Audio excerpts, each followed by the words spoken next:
So I wanted to talk to you all about before surgery and after. So you want to make sure that first things first, before you even book a surgery, you want to make sure that you fit the BMI. So you can do a virtual consultation, which is pretty much free for most doctors. Where you send your pictures and your weight, height, all of that, and then someone will contact you, or you can do an in-person consultation, but sometimes those cost. And if you're talking to multiple doctors to see who will be the best fit for you, that can become costly. So I did a virtual consultation and heard back from there. After you get through that and figuring out what the BMI is, then about 4 weeks out is when you will receive a list of things that you'll need to do. Probably 2 months out, they'll send it to you, like what you can't do 30 days prior. So no aspirin, Midol, Motrin, Aleve, Advil, anything like that, because those can be like a blood thinner or increase heart rates and stuff. And you don't want any of that interfering with your healing and your safety.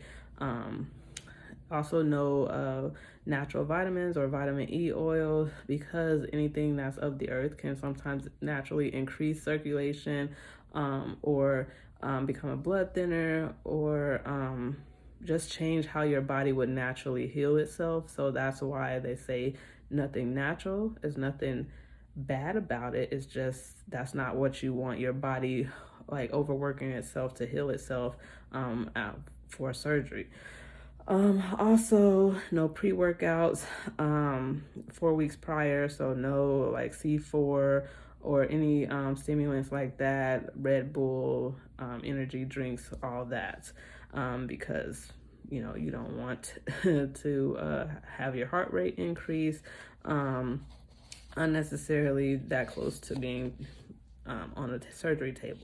If you do normally have prescribed medications, then you will just take it the morning of surgery with a sip of water, because you don't want to have too much water or food in your system. So usually midnight is the cutoff, but they allow that just for your medications. You'll have to have someone responsible, 18 or older, to drive you. You can't do Uber or Lyft. So if you don't have a family member or friend that could come with you if you're going out of town, then you can hire like a private nurse or something.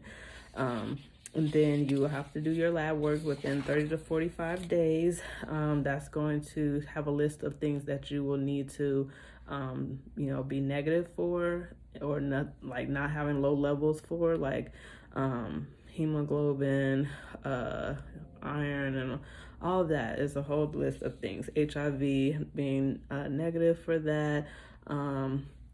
Things like that, just that anything that can help slow down the healing process or put you at risk. Smoking, you do have to stop smoking about 4 to 6 weeks out. Nicotine more so than anything. So if you are like a weed smoker, you can still do that. Just make sure that the papers or wrappers that you use are not nicotine type of wrappers, like cigars, cigarillos, things like that. You want to not do. You can still use paper wrappers or bongs, no hookahs, stuff like that. Anything with nicotine that can make you test positive for it, you don't want to do. So also avoid sun exposure. Too much sun exposure can cause you to scar more, or decrease the integrity of your skin. So wear sunscreen if you're going to be outside for long periods of time, SPF 50 or higher. No tanning beds or anything like that. That's a high increase of UV rays.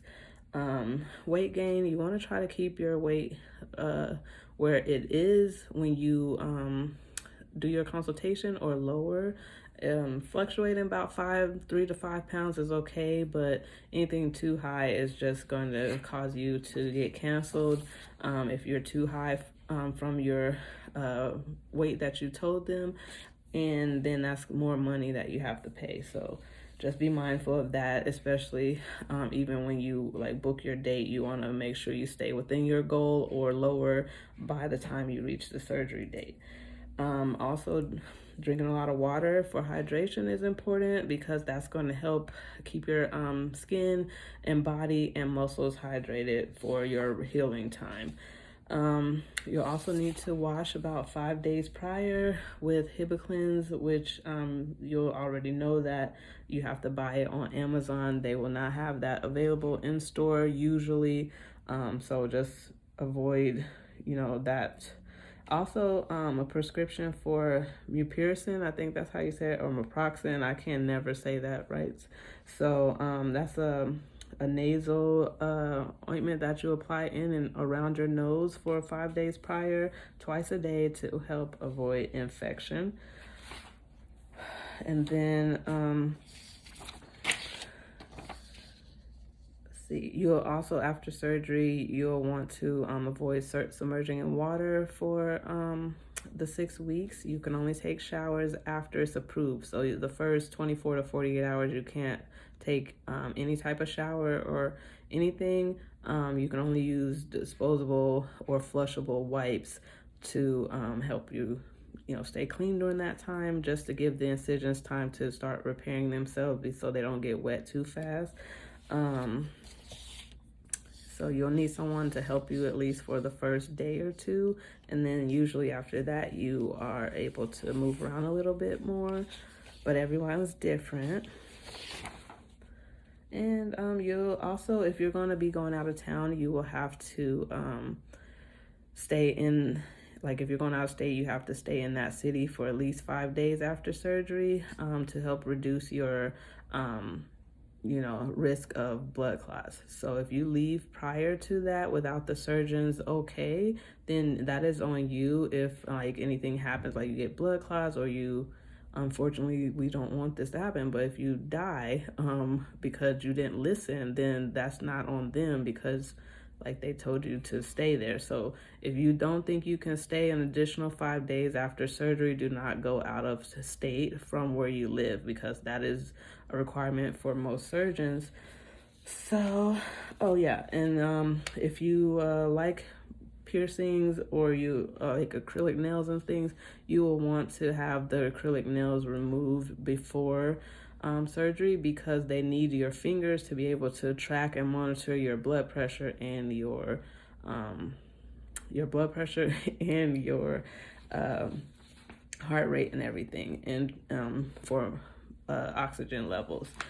And no makeup or jewelry day of. So if you like piercings, you'll want to remove those as well, just so that nothing gets snagged.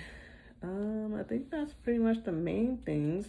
I will have to walk every hour for about 10 minutes. If I'm sleeping, of course, I don't have to get up during that time. But if I can't move very well the first day or two, then the Circulate will help me. But they do want you to start moving around. So if you have any comments or any questions, leave them below. Let me know. I'll answer them. And thank you for following me on this journey. I hope it's very eventful and informational for you. And I'm an open book. I just wanted to be able to let other people know about what a mommy makeover is, and that there's other options than just like a Brazilian butt lift, which is a BBL. If all you need is like a tummy tuck or a breast lift, you can get a tummy tuck by itself or the full shebang like I'm doing, a whole full mommy makeover where they're gonna bring my abdominal muscles, my abs back together, remove any loose skin, liposuction out any fat up to 1 liter from my flanks, which is my love handles, up to like right here. The back is not included, which I don't have much back fat, so I'm okay with that. I can work the rest off, but yeah. And a breast lift. So I'm gonna have a breast lift. I'm not getting a reduction. I like where I'm at, just need them up and perky again. So yeah, all right, I can't wait to share this journey with you.